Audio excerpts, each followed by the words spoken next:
everything goes well now. Okay. Good morning to all the distinguished dignitaries, respected faculty members, participants, and dear students. I, Assistant Professor Shweta Vajpayee, BMS Department Coordinator, feel immensely honored to welcome you all to the International Conference on Reimagining Management, Sustainability, and Innovation in AI, organized by BMS Department in collaboration with Research Cell under the guidance of IQAC. It is a matter of great pride for us to host such intellectually enriching platform where knowledge, innovation, and ideas converge. The Ganga Education Trust Degree College of Arts, Commerce, Science was established in 2007 and affiliated with University of Mumbai, has been pioneer in catering to growing needs of higher education and career aspiration of students. The college offers wide spectrums of programs including BCom, BMS, BAF, BBI, BA, BSc and BAMMC. With a strong academic foundation and modern infrastructure and dedicated faculty, the institution emphasizes holistic development through classroom learning, practical exposures, seminars, workshops, conferences, and industry interactions. In an era marked by rapid digital transformation and increasingly environmental concerns, the global business environment is witnessing a significant shift. Artificial intelligence, data-driven decision making, and continuous innovations are redefining management practices, while sustainability has emerged as a cornerstone of responsible and future-oriented organization. The conference aims to foster meaningful discussions on the integration of AI-enabled tools, green technologies, innovative business models, and sustainable management frameworks to address contemporary challenges. We are proud to share that this conference has received over 35 research paper presentations from within the country as well as international contributors, reflecting its wide academic reach and relevance. I extend my deepest respect and warm welcome to our esteemed management. We are privileged to have the visionary guidance of Professor B.D. Patil Sir, Chairman and Founder of DGAT. I also extend sincere gratitude to Mrs. Rajana B. Patil, Trustee, DGAT, Dr. Anita Patil More, Director, DGAT, and Amit More, Sir, Educational Consultant, DGAT, for their constant support and encouragement in making this conference a success. It is my pleasure to warmly welcome our respected institutional heads, Dr. Vandana Sharma, who is Chief Operating Officer, Mrs. Savita Upasni, and Ms. Sweta Pradhan, Principal of DGT International School. We are equally honored to have our respected principal, Dr. Bhavika Karkera ma'am, with us, whose dynamic leadership and dedication have been instrumental in organizing this conference. It is a great privilege to welcome our esteemed keynote speaker, Mr. Vigneshvaran Sethuraman, whose presence adds immense value to this conference, and we are eager to listen to you. I extend my warm welcome to our distinguished plenary speakers, Mr. Himanshu Mishra, Dr. Priyanka Kumari, and Mr. Ashok Reddy. I also extend my cordial welcome to our esteemed advisory committee members, Mr. Amit Moreso, Dr. Vandana Sharma, Dr. Sheetal Patil, Dr. Atul Sathe, and Dr. Usha Bhandare. Your valuable guidance and support have played a significant role in shaping this conference. A sincere welcome to the technical session judges, Dr. Jasmine Rai and Dr. Sakshi Khatri. I extend warm welcome to all teaching and non-teaching members, all the participants, research scholars, and dear students. To begin this auspicious occasion on a positive and divine note, let us invoke the blessings of Lord Ganesha, the remover of obstacles and the symbol of wisdom, prosperity, through Ganesh Vandana. Now, I would like to request Assistant Professor Shubha Shah to kindly recite a Ganesh Vandana to us.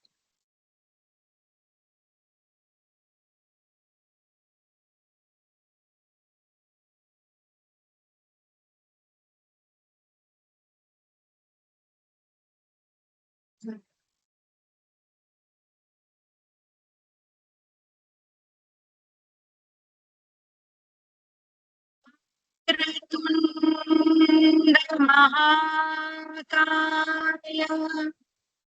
सूर्यकोटि समप्रभा निर्विघ्नं कुरु मे देव सर्वकार्येषु सर्वदा गजाननं भूतगणादिसेवितं कपित्तजम्बो फलसारभक्षितम् उमासुतं शोकविनाशकारणम् Namami Vighneshwar पादपङ्कजम्.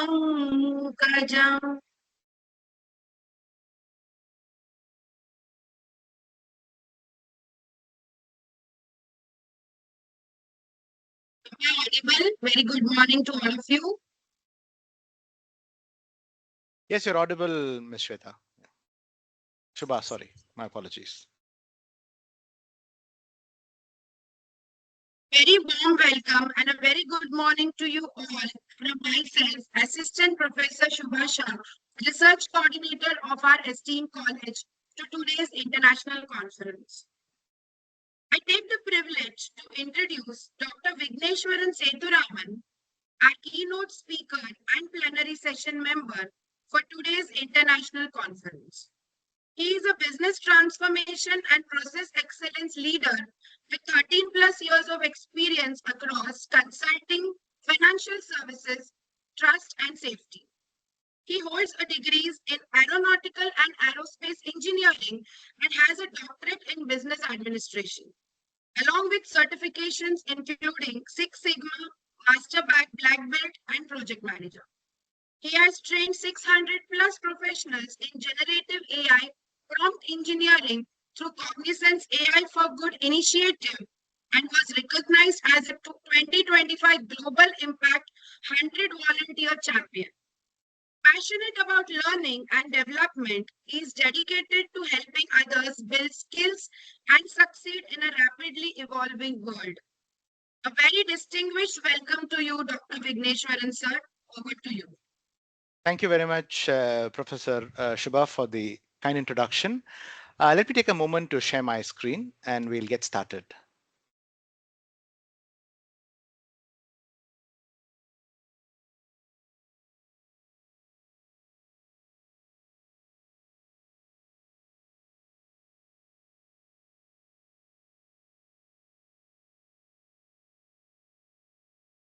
Over to you, Vigneshwaran sir. I'm trying to share my screen, but I'm not able to. Can you check my access, please? Yes, sir. Just give me a moment. Sure.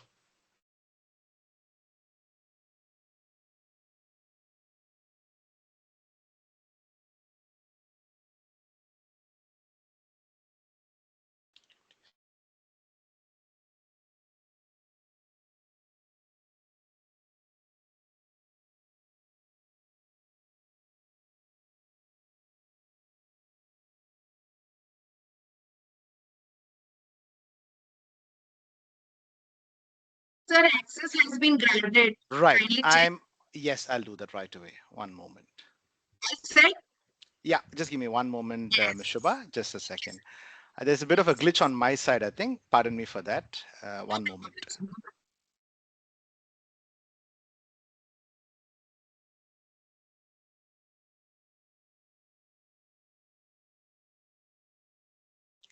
All right. Yeah, it's now up and running for me. So just give me one moment.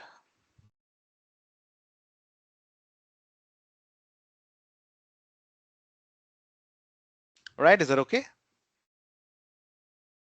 I hope everybody can see my screen.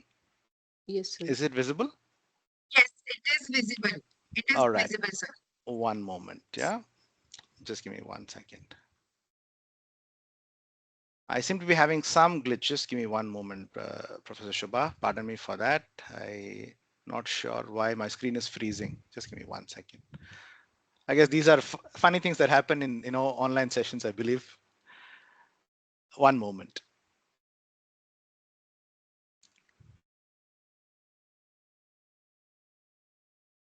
Parcel of a session.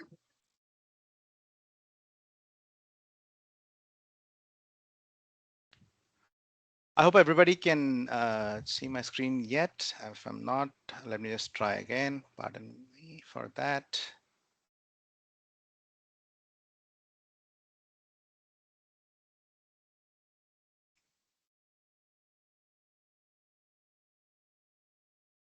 Yep, I think my PDF, I think my PPT is having some issue. I think let me just do one thing. I'll open up a PDF instead. That'll be easier to present, I would say. Yep, I think the PDF is better. Pardon me for that. There's some glitch that I've been facing with my PPT.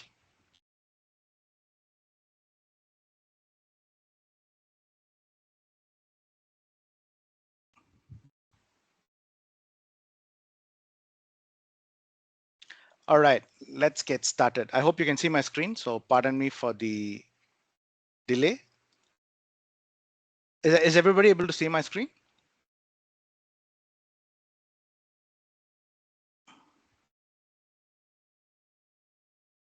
Yes, yes. All right, got that. Thank you, Assistant Professor Shubha, for the kind introduction, and distinguished guests, esteemed faculty, researchers, industry professionals, and students. A very warm welcome to each one of you. It is truly an honor to be invited to speak at this international conference organized by DGET's Degree College of Arts, Commerce and Science, Thane. My heartfelt thanks to the organizing committee for this opportunity. My name is Vigneshvaran, and I work at the intersection of artificial intelligence and business management. Today, I want to share with you a vision of what I call the conscious enterprise. Let us begin. Let me begin with a question, and I want to ask you, and I also want you to please take a moment with this.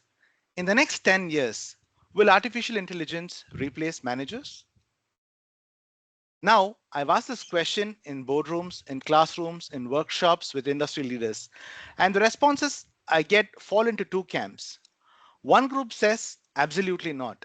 Human judgment, empathy, and leadership are irreplaceable, and they're right in their part. The other group says yes, it's only a matter of time. Algorithms already outperform analysts, doctors, even in specific tasks, and they are also right too, in part. But here is what I believe is the complete and uncomfortable truth. AI will not replace managers, but managers who do not understand AI will be replaced by those who do.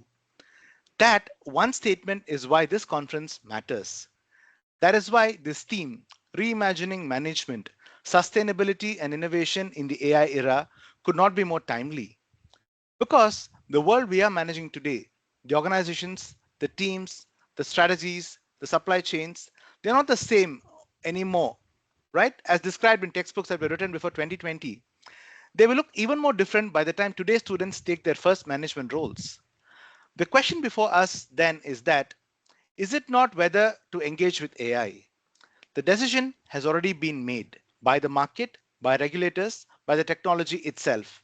The question, the real question is, how do we lead with AI responsibly, ethically, and sustainably? That is what I want to explore with you today in this keynote address. I want to start by being clear about the environment we're operating in, because I think we sometimes underestimate or frankly understate just how extraordinary this moment in history is. We are not living through one disruption. We are living through three simultaneously, and they're not happening in sequence. They're colliding and happening in parallel right now. The first disruption is digital transformation. Artificial intelligence, automation, machine learning, and data analytics are reshaping every single industry on the planet. Companies that lead in AI adoption are generating returns 20 to 30% higher than their peers. This is not a projection. This is documented, measurable, present tense reality. And yet, many organizations are still treating AI as a technology project, something for the IT department to manage. The organizations that will win the next decade understand that AI is a management challenge first and a technology challenge second. The second disruption is sustainability imperative. ESG regulations are tightening across the world. Investor pressure is intensifying, and there is something more fundamental, a generational shift in values. The students in this conference are entering a workforce and a marketplace where question is no longer simply how do we grow. Uh, Excuse me, could you please mute yourself, please?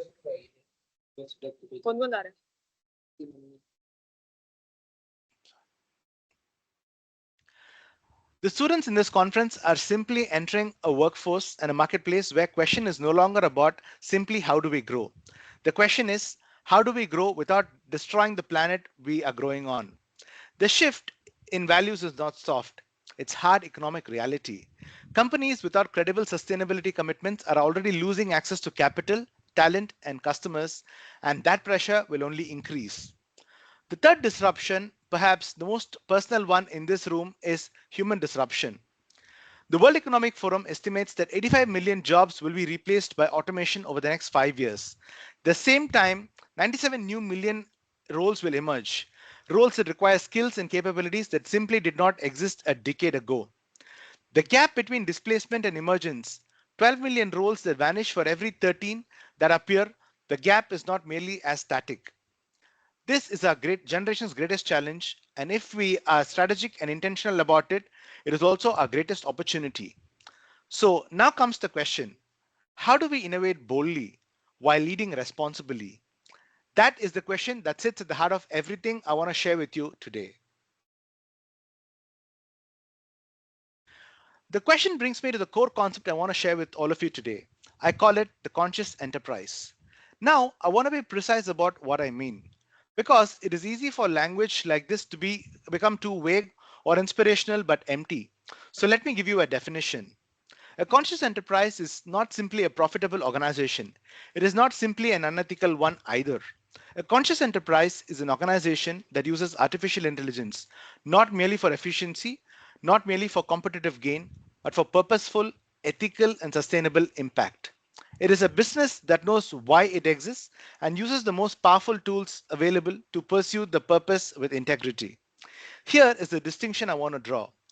Most organizations today ask one question about AI. What can we do with this? That is a reasonable question. It has driven extraordinary innovation, but left unanswered. It also gives us an unbiased algorithm for hiring, manipulative social media feeds, and surveillance systems that have eroded civil liberties. But now let's talk about what can we do and is it necessary? This question is there, but it is incomplete. A conscious enterprise asks a second question, one that changes everything. Why should we and what should we do with AI at all? Distinguished guests, the word should is doing enormous work in that question. It implies purpose, it implies values, it implies accountability to something beyond quarterly earnings report of an organization. And that distinction between what we can do and what we should do is everything. It is the thread that runs through the rest of this address. And it is, I believe, the defining question of leadership in our times. So, what does a conscious enterprise look like in practice? And how do you actually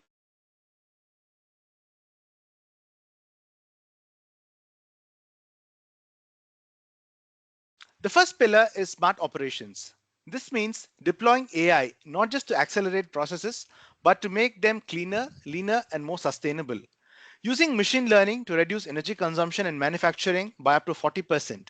Using predictive analytics to eliminate supply chain waste before it happens. Using intelligent logistics to cut carbon emissions while improving delivery performance. Smart and sustainable are not in tension. They are when executed well with the same objective. The second pillar is responsible innovation.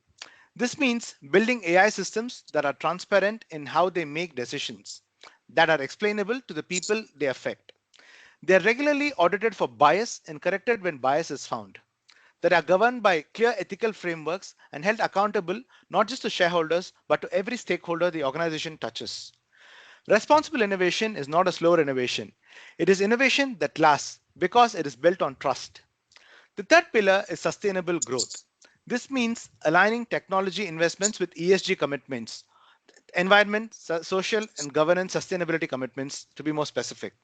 Financing growth through green bonds and responsible capital is one option.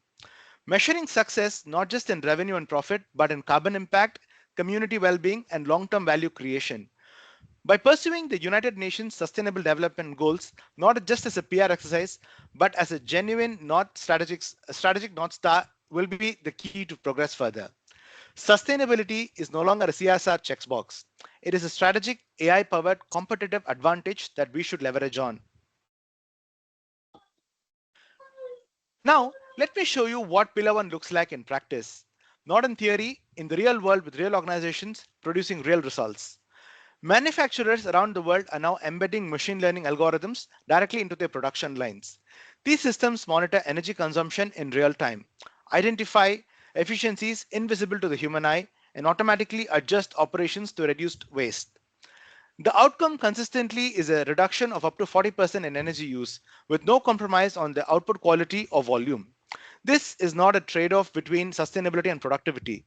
It is sustainability enabling productivity. Let's consider Walmart, right? A giant shopping outlet in the US.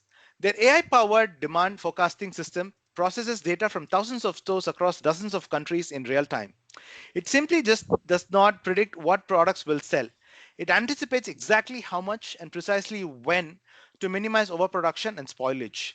The same investment that accelerates the supply chain is simultaneously reducing food waste on a scale that would be impossible for any human team to manage. One system, two outcomes, one aligned with profit, one aligned with purpose. Then there is Unilever, one of the most complex supply chains in the world. Thousands of suppliers across more than 190 countries. Unilever is now using AI analytics to monitor the sustainability footprint of the entire network in real time, tracking deforestation risk, carbon emissions, labor conditions. What would once have required armies of auditors and years of reporting cycles living is now a living dynamic dashboard, actionable and transparent. These are operating realities at some of the world's most complex organizations, and the lessons they teach us is simple. Sustainable operations and AI efficiency are not in tension with each other. They are quite simply the same goal. Now, pillar 2, responsible innovation, requires me to be honest with you about something that does not feature in most human AI enthusiasm. Not all AI innovation is good innovation. In fact, some of the most sophisticated AI systems built by most talented engineers at some of the world's most admired companies have caused significant documented harm. Amazon built an AI-powered recruitment tool designed to identify the best candidates from thousands of applications. It is sophisticated, fast, and efficient. They also had to scrap it entirely because it had learned to systematically discriminate against women. Why? Because it had been trained on historical hiring data from a company that historically hired mostly men. The algorithm did exactly what it was designed to do. It was the design itself that was flawed. Second is facial recognition technology deployed by the law enforcement agencies across the United States and the United Kingdom, which has repeatedly misidentified individuals with error rates for dark skinned faces that are sometimes more than 30% higher than that for the lighter skinned ones. Real people have faced real legal consequences as a result. And interestingly, the most important thing that is troubling a lot of people is the loan approval algorithms used by major financial institutions, which have been found repeatedly to disadvantage marginalized communities, not because they were programmed with discriminatory intent, but because the data they had learned reflected decades of systematic inequality. These are not hypothetical scenarios drawn from dystopian fiction. These are documented failures with real consequence for human beings. And in every single case, ethics was an afterthought. It was not part of the design. It was not built into the governance. It was considered, if at all, after the system was already deployed. A conscious enterprise does not let that happen. It builds transparency into its AI systems from day one, meaning the algorithm can explain its own decisions in human terms. It conducts regular independent bias audits. It ensures that the teams designing AI solutions are genuinely diverse in background, gender, discipline, and lived experience. And it holds itself accountable not just to its inventors, but to the communities with its technology and its effects. Trust is your most valuable asset. Responsible innovation is not a constraint on the business, it is a prerequisite for it. Let us be clear about something fundamental, distinguished guests. AI does not lead organizations, people do. Technology has always changed the tools of leadership. The printing press, the telephone, the spreadsheet, the internet, each one transformed how leaders communicated, analyzed, and decided. But none of them replaced the human being at the center of the process, and neither will AI. घूमने चलेगी शाम को Sorry, can you please mute yourself, please, Mr. Kunal?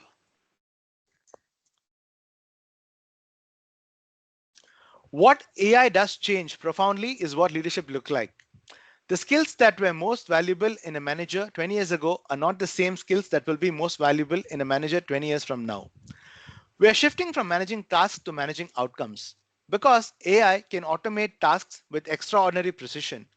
What it cannot do is articulate a compelling vision, inspire a team to give their best, or make a nuanced ethical judgment in a situation it has never encountered before. That always and entirely remains your job. We are shifting from hierarchical decisions to data informed collaborative leadership. AI is democratizing access to insights that were once locked into the C suite.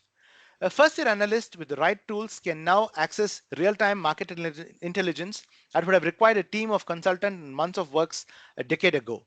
Leaders who harness this democratization while still providing clear direction and purpose will have an extraordinary advantage. And we are shifting from short term targets to long term conscious leadership. AI can model future scenarios with a depth and accuracy that was unimaginable even 5 years ago. This is a gift to any leader who has ever struggled to make the case for patience, for sustainability, for purpose against the tyranny of quarterly earnings call. We're not entering a job market, we're entering a transformation. And the leaders who will define the transformation are the ones who understand both the power of AI and irreducible importance of human judgment, human values, and the human connection. So, if this is the transformation we are entering, what does it actually demand of you? What are the skills that will determine who leads and who follows in this new landscape? In my experience, three skills stand above all others, and I want to be direct with each one of you. Each one of them is learnable right now by everyone in this conference. The first is AI literacy. Let me be clear about what this means and what it does not. AI literacy does not mean you need to write code. It does not mean you need to understand the mathematics of neural networks or the architecture of transformer models. You don't need that. What it means is you understand what AI can do and cannot do, that you can read an AI generated output critically and ask the right questions about it, where it came from, whether it can be trusted or not, that you can understand the basic principles of how these systems are trained, what biases they can inherit, and what governance they require, that you have an intelligent conversation with a data scientist or an AI engineer and hold them accountable. Start today. There are outstanding free courses available on Coursera, edX, Google, IBM, Udemy. There are certifications designed specifically for non-technical professionals like you and me. The tools exist. The only question is whether will you use them or not. The second skill is ethical judgment. Here is a paradox with worth sitting with. As AI takes over more and more routine decisions, approving loans, screening job applications, diagnosing diseases, the decisions that are left for human beings become fewer in number. But they become far more complex, far more consequential, and far more difficult. The decisions that remain uniquely human are precisely the ones where there is no clean algorithmic answer, where competing values are in tension, where context matters more than data, where the right answer requires wisdom, not just intelligence. Ethical judgment is not a soft tool. It is the highest order human capability, and it is one of the most irreplaceable one. And the third skill is an adaptive mindset. The rate of change we are currently experiencing is not going to slow down. The tools that are state of the art today will be standard infrastructure in the next 3 years and obsolete in the next probably 5 to 10 years. The regulations governing AI will evolve. The sustainability standards will evolve. The stakeholder expectations will evolve. Everything around you will keep moving. The leaders who will thrive in their environment are not the ones who master today's tools most completely. They are the ones who are most willing to pick up tomorrow's. So to conclude this part, the willingness to learn, unlearn, and relearn continuously and without ego is not a soft skill, it's a survival skill. So we're coming to the fag end of our session. What can we do right now? Right now, let's make it practical. Right, each one of us in this conference, what can we do right now? For our colleagues in business industry, I want to challenge you on one thing specifically. Stop treating AI ethics as a compliance exercise. Stop treating sustainability as a communication strategy. Your customers, your employees, and increasingly your investors can tell the difference between a commitment and a checkbox. The organizations that will endure are the ones that embed purpose into their real operating model and not just their press releases. Practically, align your AI investments with the UN Sustainable Development Goals. Create a cross-functional AI ethics committee that includes voices from outside the technology team. Break down the silos between your data scientists and your sustainability executives. They need to be solving problems together. For the faculty, for our distinguished faculty members and researchers, you are shaping the mental models of every student. That is an extraordinary responsibility and an extraordinary opportunity. The most important research questions of our time are not disciplinary, they are interdisciplinary. They sit at the intersection of management, technology, ethics, environmental science, and public policy. I would urge you to build research agendas and curricula that prepare students for not just today's jobs but for tomorrow's challenges. The world needs management scholars who not just ask, does it work, but should it work and for whom? And for students, I want to say something to you directly without qualification. You are entering a world that is genuinely uncertain. The jobs that will define your careers may not have clear job descriptions yet. The problems you will be asked to solve may not have established solutions. And the tools you will be using them to solve are evolving faster than any institution can formally teach you. That is not a crisis. That is an invitation. Start building your AI fluency today, not because it will make you more employable tomorrow, though it will, but because understanding the tools that are reshaping your world is simply part of an educated, responsible citizen of the world. And think beyond employment. Think about impact. The problems this generation will be asked to solve, climate change, inequality, healthcare access, sustainable food systems, financial well-being and sustainability, are not small problems. They will require the most talented, most committed, most ethically grounded generation of managers this world has ever produced. The most powerful thing about your generation, do you know what? You have access to tools none of the previous generations had at your age. The question is not whether will you use them. It is whether you will use them consciously and effectively. I want to bring us back to where we started. I asked, will AI replace managers? Now, let me give you the full answer. AI will replace managers who believe their primary job is to process information, monitor performance dashboards, execute routine decisions, and maintain the status quo. For those tasks, AI is actually faster, cheaper, and more consistent, and free of cognitive biases that cloud human judgment in moments of fatigue and pressure. But here is what AI cannot replace: a leader with genuine purpose, a leader who can see not just what the data shows, but what it means for the people behind the numbers, a leader who can hold together a team through uncertainty, a leader who knows that the most important decisions are often the ones the algorithm cannot make. The enterprises that will define the next decade are not the ones with the most powerful AI. Having the most powerful AI will be table stakes, as basic as having access to internet or electricity. The enterprises that will define the next decade are the ones with the most conscious purpose, the ones that know why they exist, the ones that use every available tool, including the most powerful tools of the AI era, in service of something larger than profit. A world where the smartest organizations are also the most responsible ones, the world that is inevitable. It is a choice, and it is built one decision at a time by conscious leaders, and many of those leaders I see are there in today's conference. Thank you to the organizing committee, Dr. Bhavika Karkera, Assistant Professor Shweta Bajpai, Assistant Professor Shubha Shah, and the entire team at DGET's Degree College for creating this wonderful platform and for the privilege of this invitation. Thank you to every distinguished guest, researcher, faculty member, and student who gave their time and attention today. I hope I leave you today with not just ideas, but with the conviction that you have a role to play in building that world. Thank you.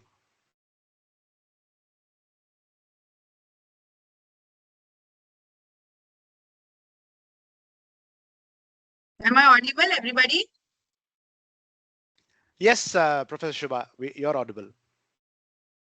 Thank you, Dr. Vigneshvaran sir, for that insightful and thought-provoking address, all the way from Malaysia. Thank you so much. Thank you very much for the I'm sure opportunity and the found your invitation. perspectives both inspiring and highly relevant to the conversations that we aim to have today.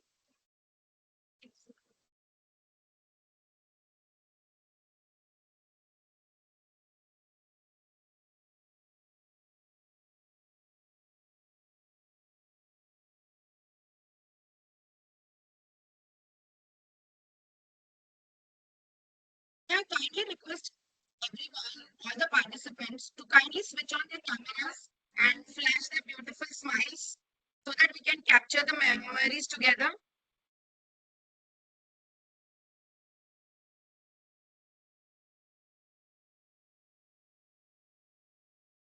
May I request all the participants to kindly switch on their cameras and flash their beautiful smiles so that we Shubha capture. Madam, grant the permission to access the camera, please.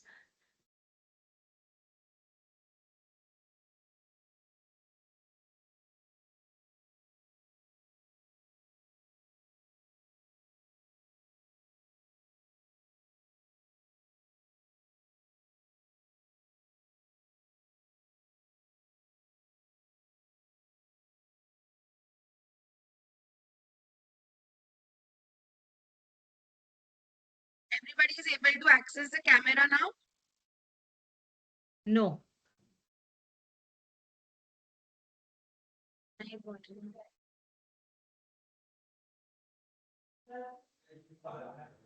No problem. Don't halt the session. Continue with this.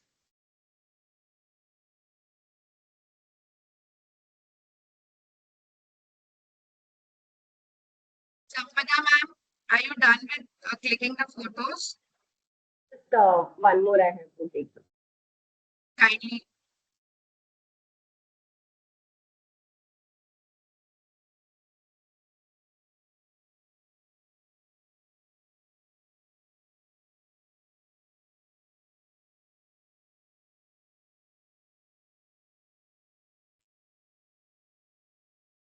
So much, Sampada ma'am.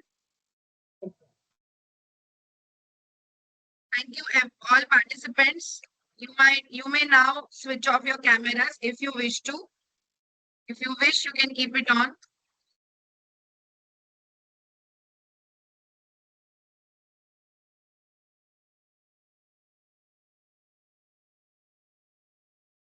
So let's move further. I now take the privilege to invite our plenary session members. I'm audible? Am I audible? Participants? Yes, you are. Yes, you are. Yes, ma'am.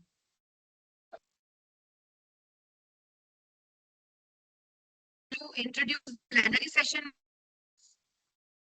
I take privilege to introduce Mr. Ashok Reddy, sir, a plenary session member for today's international conference. He holds a dual degree graduate from IIT Kharagpur. Ashok sir blends rigorous analytical thinking with cutting edge AI execution.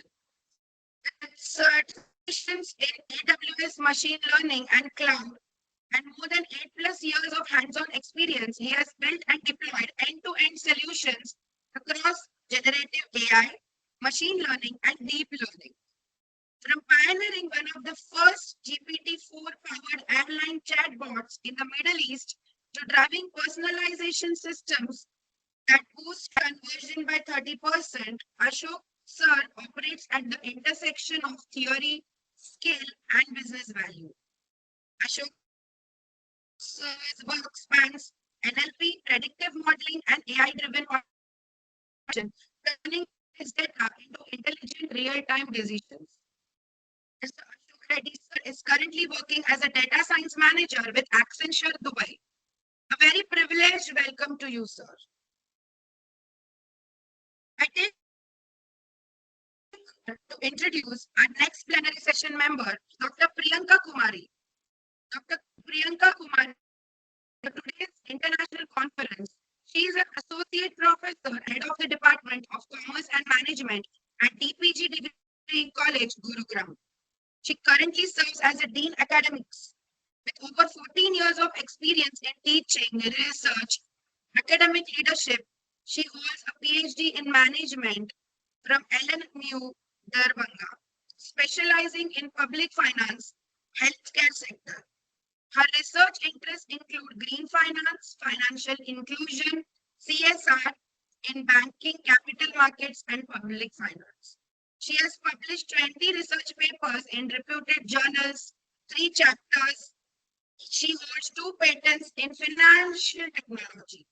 Dr. Priyanka is actively involved in academic administration, serving as the chairperson of Board of Studies and convener of academic committee, along with memberships in IQAC, Finance Committee, and Entrepreneurship Cell. She is also a life member of the Indian Commerce Association and Indian Accounting Association. She has guided over 100 students' projects. A very hearty welcome to you, Dr. Priyanka Kumari, ma'am. Thank you, Dr. Shubha. Thank you.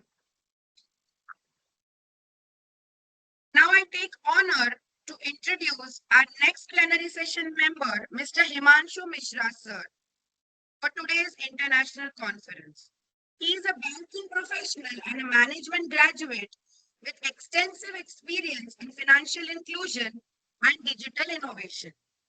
As an executive vice president at Fino Payments Bank, he leads strategic initiatives to expand banking access for underserved segments, driving customer-centric solutions and scalable business growth.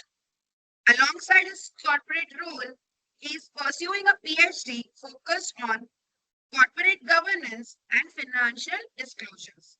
He brings a strong blend of industry expertise and academic insight with a keen interest in financial inclusion, digital banking, and governance in emerging markets. A very gracious welcome to you, Himanshu, sir. Thank you so much.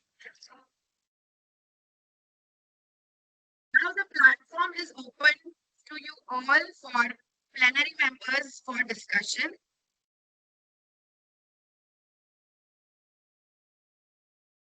Over to you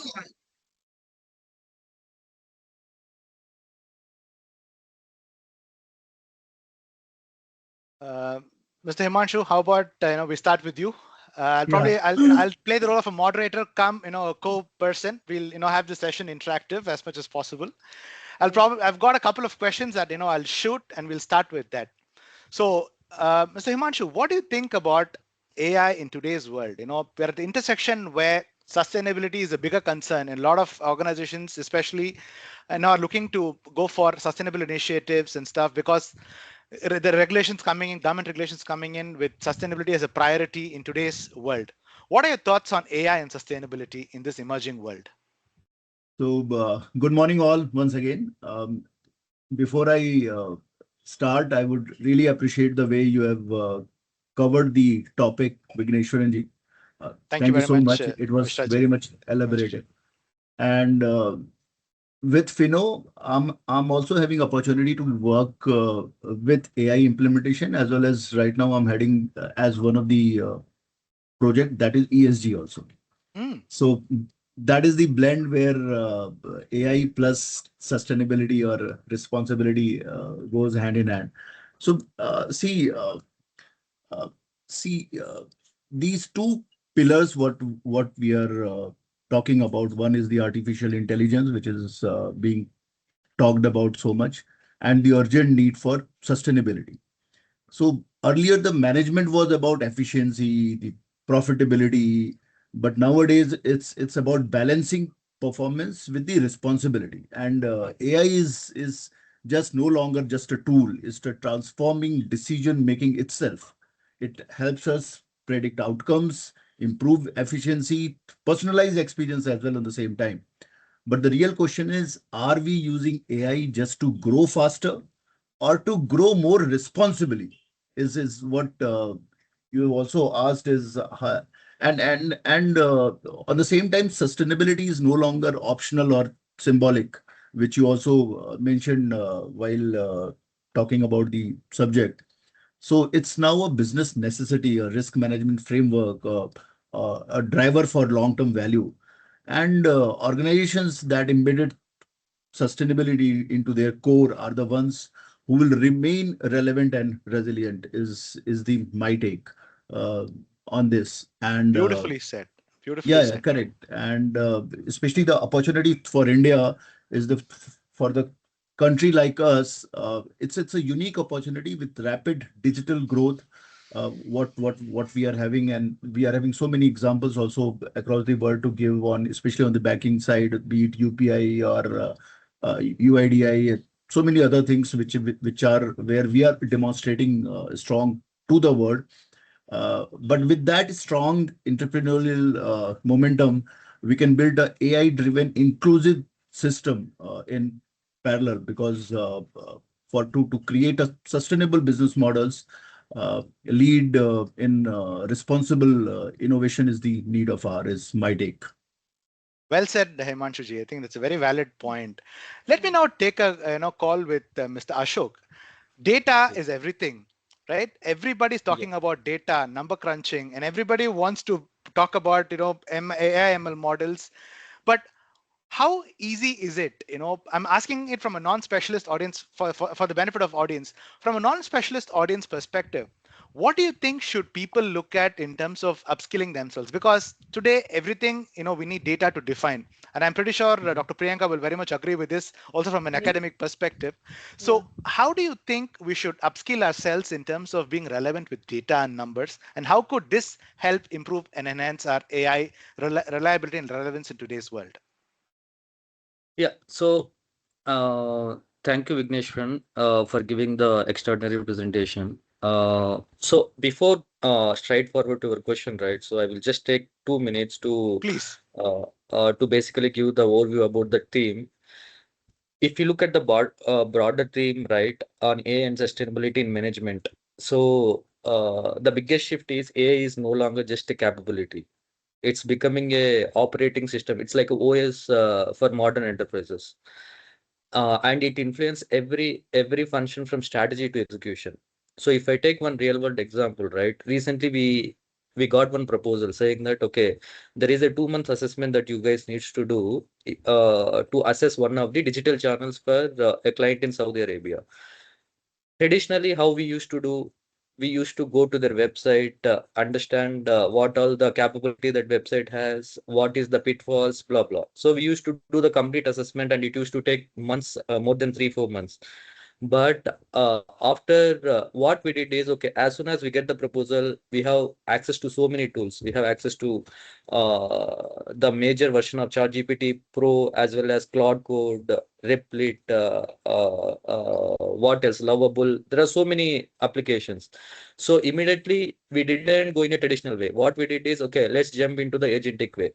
Like what we did is we ran agent. What it do is it went to the browser. It identified all the capabilities. It identified, okay, where there is a gap, and it even give the 6 months roadmap. Okay, if you want to implement, if you want to, even it created a business case also. Like, okay, if you want to get 80 or 60% revenue from next 3 years, this will be your plan. So the only human intervention there is, okay, the agent gave everything. Now there is a validation that human will do. On the top of that, he will validate whether the business case makes sense as per the industry. Like Himanshu sir mentioned, right? The ethics, the compliance, because we are just not directly taking the report directly and then showing that report. Instead, we are validating. There is a human judgment on the top of that, and mixing the responsible AI framework on the top of that. Everything combining, and it's like we completed, instead of taking 2 months, we completed in 3 weeks, along with the validation. So Beautiful. that is one of the key thing that we did. And also similarly, I am working on Earlier I used to work as a ML scientist, but now I'm working more on the Gen AI, building so many chatbots, generative AI chatbots, intelligent search functionalities, depends on the platforms.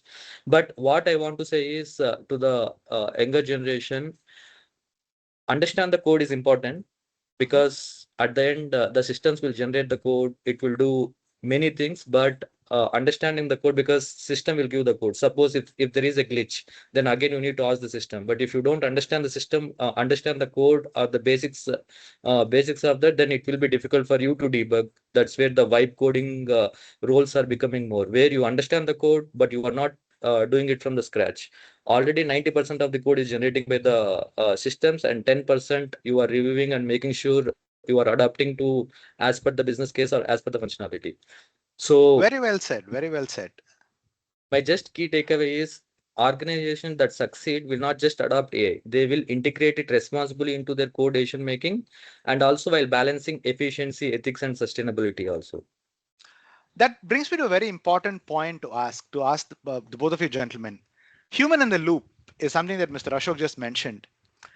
How important, Himanshuji, is human in the loop in your banking sector? See,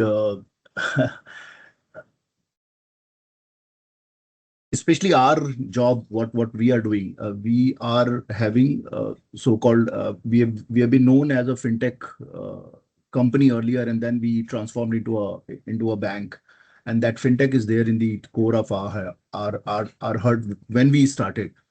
And then we realized at that point in time that for financial inclusion, which was the requirement for India, and what we were very serious about, that that the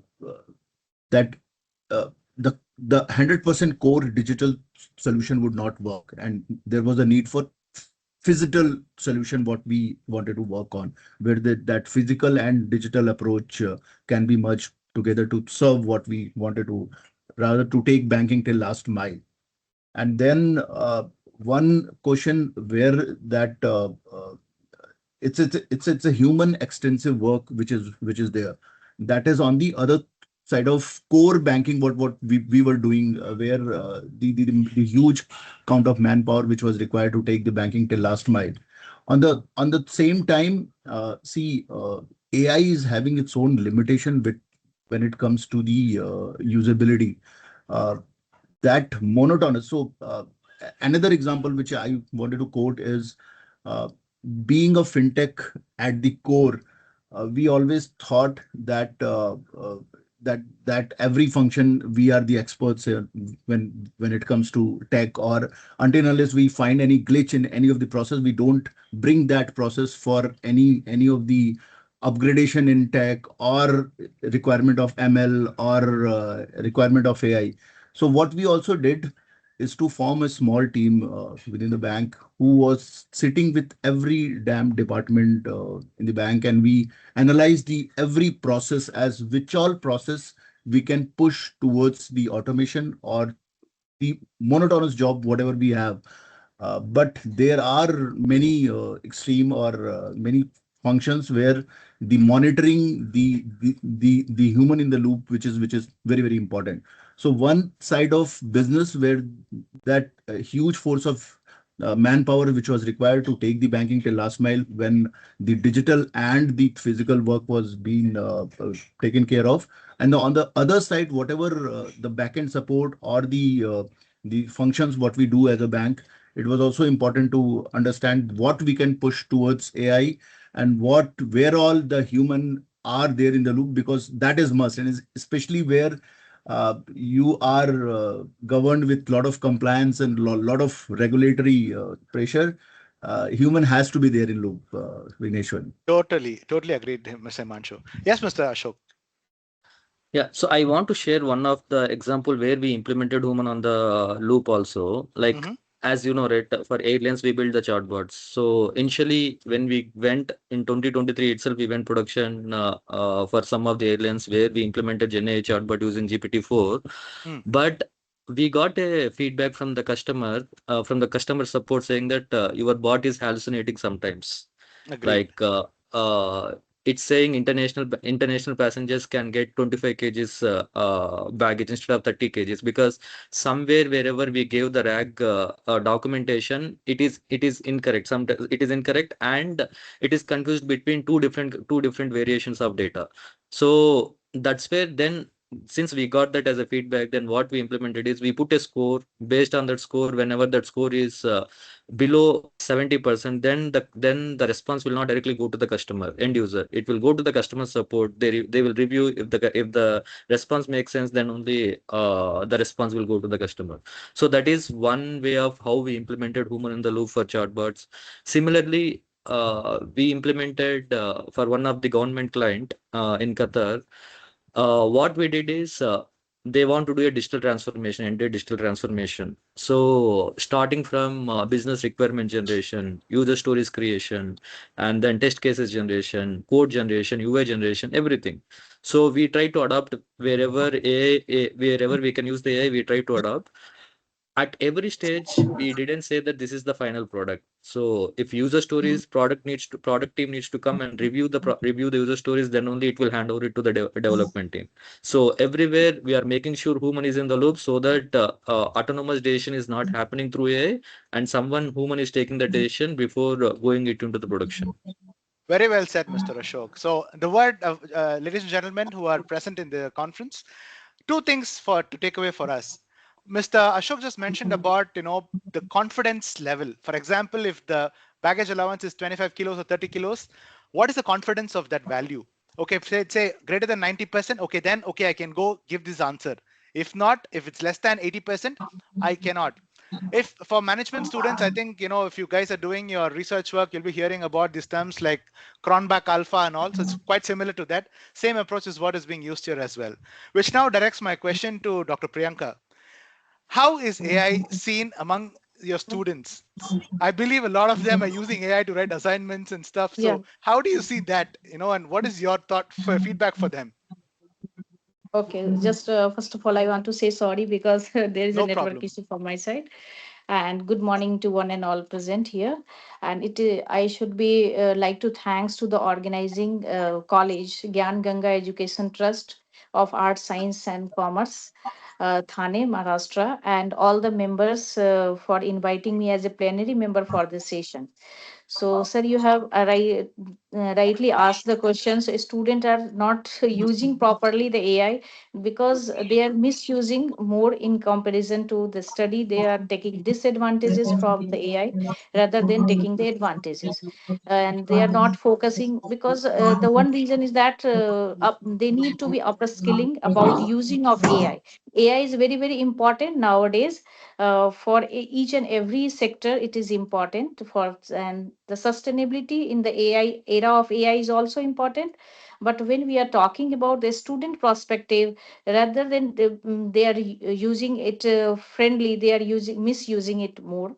And suppose I am giving any of the assignment to the students, just they are keeping the assignment questions in the AI chat GPT, and they are writing the, and they are not any takeaway for that assignment. So this is the biggest challenges in the education era or for the student perspective.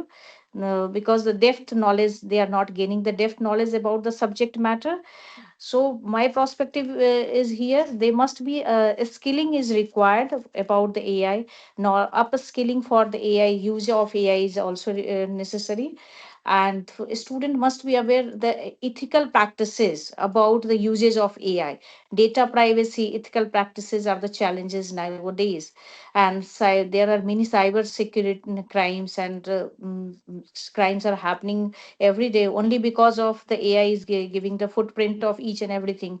Whenever we are putting any of the data to AI, they are keeping as a record. As for example, when we are seeing that when searching any of the website, the same information is coming randomly without searching for the next time also. So it means that somewhere data AI is keeping our data. So data privacy is one of the challenge. And A student must be aware about that. They should keep only share the data which can be shared by the student, but it should not be the publicly acceptable. That type of data must be hide from. So password protection is required for keeping the safety for the student point of view. So this is the my perspective about the student using. Very So well said. rather than using for the great help, they are using for only for the ready-made solution their AI is giving. So that's why uh, for a student there must be some limitation and knowledge about the skilling of how to use the AI and what should be the ethical practices for using the AI. It should be implemented for the student perspective. Very well said, Dr. Thank Priyanka. you. I totally agree with you on that. I think one important challenge, I think, all of us, I think, can agree is that the younger generation, I think, especially the Gen Zs, they are lacking thinking patterns. They can't storyboard an idea. They are Right. facing a lot of limitations and challenges in making, clarity on what exactly they want to convey. And they're looking for shortcut solutions to be able to just finish it off. And I think the Yeah. education is no longer just trying to pass exams anymore, because it's about trying to make yourself relevant in today's competitive environment. What are your thoughts on this, members? Let's start with Himanshuji. Yeah, in fact, I wanted to ask the same question to Dr. Priyanka as well, as how she thinks on plagiarism on the same time. Yeah, And yeah, same thing. one of the uh, Yeah, right, like in right, research paper, student are writing the research paper within a half an hour. They will complete the research paper and submit the research project. So how it is possible? Research is not a task to complete it in half an hour or 30 minutes or within one day even. At least there must be the focus on the primary research. Even though AI plagiarism system is already incorporated, but the every solution, the every problem there is solution comes first. So AI is also doing the same thing, giving the solution in advance. So students are finding the way how to escape from that plagiarism checker also. So this is very challenging for as a teacher, as a researcher, to find out or analyze the duplicacy of the content. So this is very very challenging nowadays. And So I think one more as per my point, perspective, yeah, no, no, yeah, Doctor, I just to add to one more point, yeah, Himanshuji, I'm a researcher. I think both of us are. You're doing a PhD. I just graduated. I'll tell you, when I was writing my thesis and I was submitting it, every time I wrote something, it was the Turnitin software would say X percentage is AI written. I'm like, excuse me, I wrote it myself. My English is not that bad to depend on an AI. So, right, but it's getting to a point where this is where there's a thin line that we need to understand. Turnitin correct. as a software, for example, is created by human. Human is training the model on how to write, and it is looking at it. And end of the day, as we gradually go across in the next few years, whatever we write will be AI written. There's going to be very limited originality to claim for ourselves. So that's a personal experience of mine, Dr. Priyanka. yeah. And also one of the report what I read somewhere is that the IQ level for the first time in the history, that Gen Zs are having lower IQ than the Yeah, they Totally. older don't have the generation. explanation part is very very lacking in the students now. They can write the answer, but they cannot explain why they have written this. So this is the biggest challenge nowadays. They are not able to speak in front of the people. Only they can prepare the PPT, but the presentation AI cannot teach the presentation skill of the student. So skill advancement is required. AI can prepare the PPT for the student, but for the presentation skill they need to work on it. So these are the very biggest challenges for education point of view. AI as no, using less use instead of misuse is more instead of using. I totally understand. Fantastic. Yes, Mr. Ashok. Yeah. So in my opinion, right, there should be a shift in the mindset. Instead of just treating ChatGPT as an answer tool, they should treat it as a learning tool. Yeah. So instead of asking just a question, they need to ask why. They need to explore, okay, step by step reason why this is an answer, so that they will get clarity. Okay, instead of just giving the answer, they will get clarity. Even I want to touch another point where education and assessment. Traditional exams, right? It is easy to cheat with AI, but we need to shift application based questions or case studies or open Right. book, some kind of AI assisted evaluations. Instead of instead of defining a concept, we need to ask them apply the concept to solve a real world problem so that they can think better instead of going with a routine kind of thinking. Because of this, we encourage their critical thinking, and they will use AI also smartly in building the real application, and slowly they can become a entrepreneurs on how to use the tools and building the systems on the top of that. Because now building a product is not a great thing. Like there are many tools where you can build the products, but right, taking the right idea, doing the critical thinking, and coming up with the right solution, then building the product is the key thing. Totally understand. Totally understand. All right. In interest Yeah. of time, let's take one last round of questions. So, what are your takes on the AI? And let's go back to the theme of today, reimagining AI. So, we'll start with Dr. Priyanka. Yes, I totally agreed.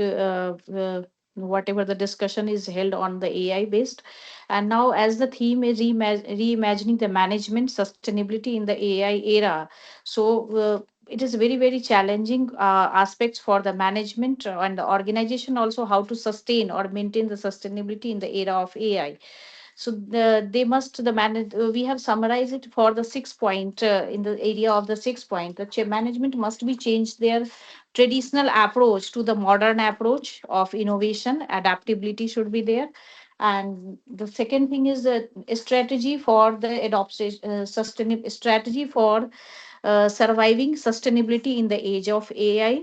And there must be the balancing of innovation with the ethics. It is also the AI should be the ethical practice should be there in the organization also. And importance for the as you have already covered in your session, sir, the importance should be given to the human capital, as AI cannot replace the leadership and the aspects of the human capital. So these innovations should be there in the leadership also. So traditional leadership cannot be survive for more longer for in the age of AI. So all these aspects, organization must keep it in the mind for the fast growing and maintaining the sustainability in the age of the AI. So from the my last takeaway from the session should be there. What should be the next aspects in the age of AI? So there must be how an organization balance between the AI innovation with the ethical responsibility. It should be the next generation or next area of the research or scope for the further research should be there, and for the discussion also what strategy can ensure the sustainability remains the central for the management policy. It is also important because if the management is not the clear vision to for the sustainability in the age of era of AI, they must be fail or they must be facing the competitiveness in the coming age. And there must be the last, as it is an international conference, we should also think for that how can global collaboration help in bridges the technological and skill gaps. So these things must be keep it in the mind while maintaining the sustainability for any of the organization in the age of AI. So this is my summation for this Thank you very much, session, sir. Dr. Thank you, sir. Priyanka. Mr. Ashok, what are your thoughts? Uh, I don't know whether I'm speaking on mute. Okay. Yeah, we are hearing you. We are hearing you. Yeah, so I want to touch on innovation and entrepreneurship because there is so many tools that every student has access now, so they can come up with their own idea. And recently I was seeing an interview of Perplexity CEO Arvind Srinivas, where he was saying, don't think that AI is replacing the jobs. Instead, think about a problem. You have access to so many beautiful tools. Use the tools and then build a beautiful products, especially for not a large scale, at the mid scale, where there are so many untouched problems currently we have, which no one touched. But using these tools, you can accelerate the entrepreneurship journey of every Gen Z people that currently graduating from the universities.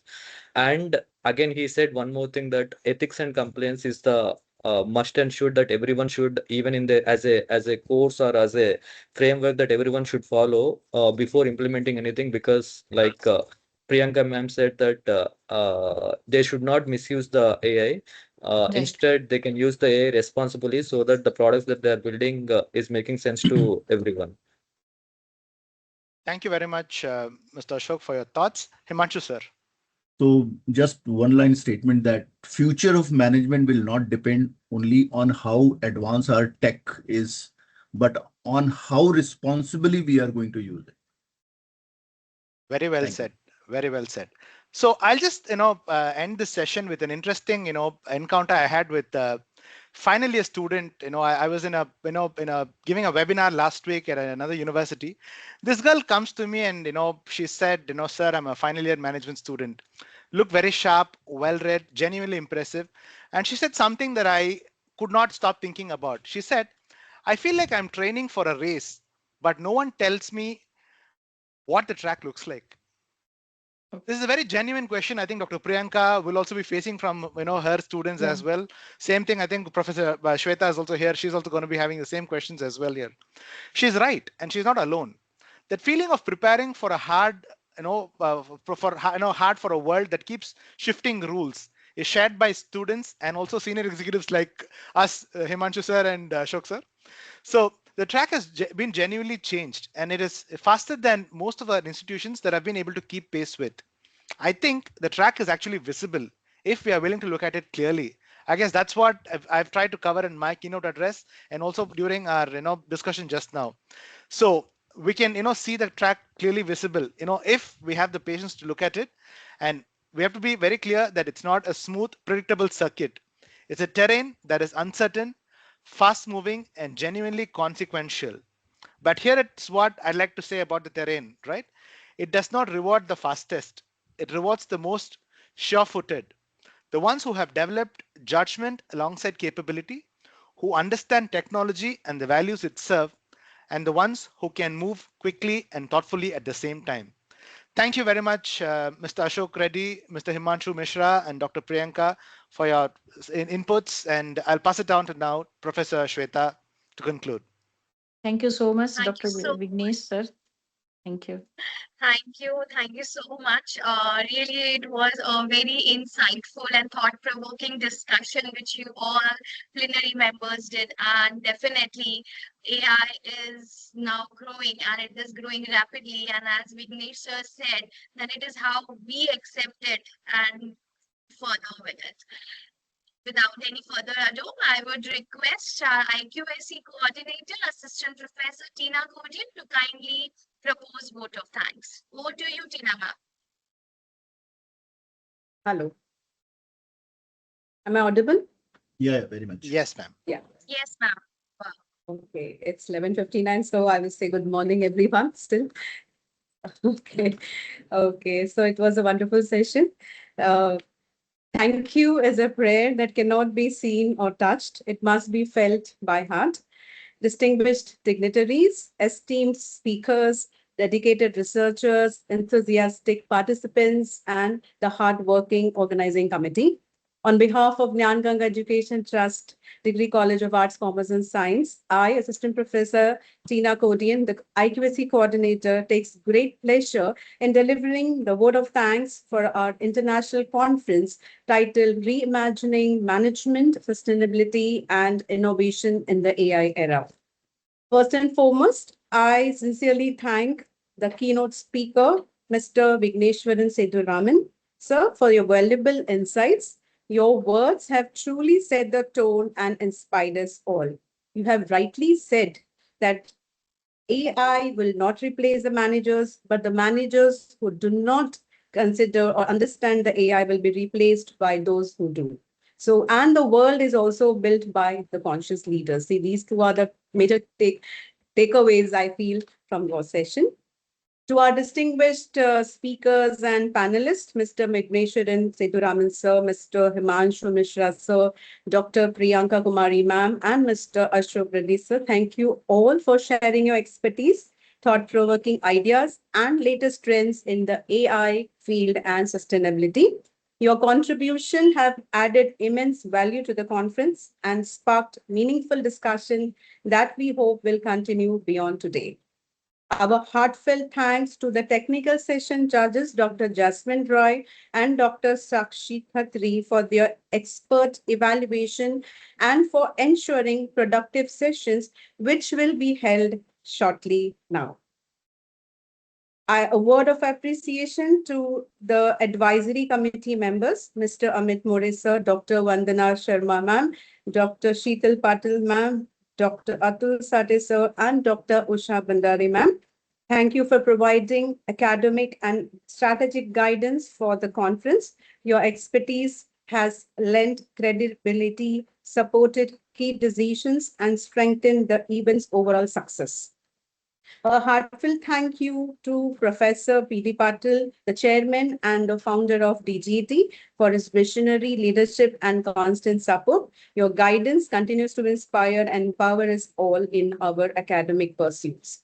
I would also like to express my sincere gratitude to Mrs. Ranjana Patil, the trustee of DGT, Dr. Mrs. Anita Patil Moreman, director of DGT, and Mr. Amit Morisar, the educational consultant of DGT, for their invaluable support and encouragement in making this conference a success. A special thanks.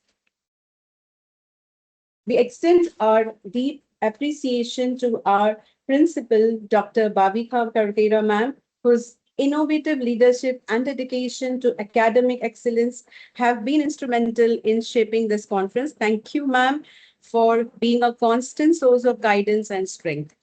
I would also like to express our sincere appreciation to all the presenters and research scholars who will be sharing their cutting edge work, innovative methodologies, and insignificant findings. Your contributions have been the heart and soul of this conference, fostering a dynamic environment for learning and intellectual growth.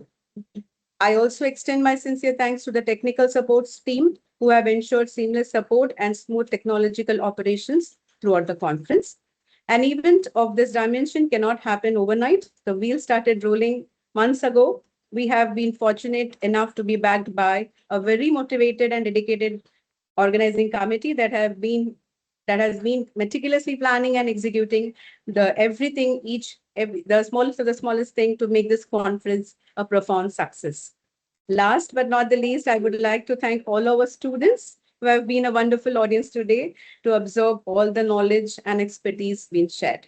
I hope that the conference, for the connections forged, the knowledge shared, and the collaborations initiated during this conference will continue to flourish and contribute significantly to the advancement of research in the field of management practices in the AI era. Thank you once again. Over to you, Shweta ma'am. Thank you so much, Tinama. So it's been great listening to you all in spite of certain technical glitches, which is definitely part and parcel of all the webinars which are conducted online. Thanks a lot for joining us. I would request all the participants to join their respective tracks and also request the judges to please join the respective tracks, and the session of presentations will be starting in 15 minutes. Thank you so much, everyone. Have a great day ahead. Thank you. Thank you, everyone. Bye. Thank you so Thank you, much. everyone. Bye. Take care.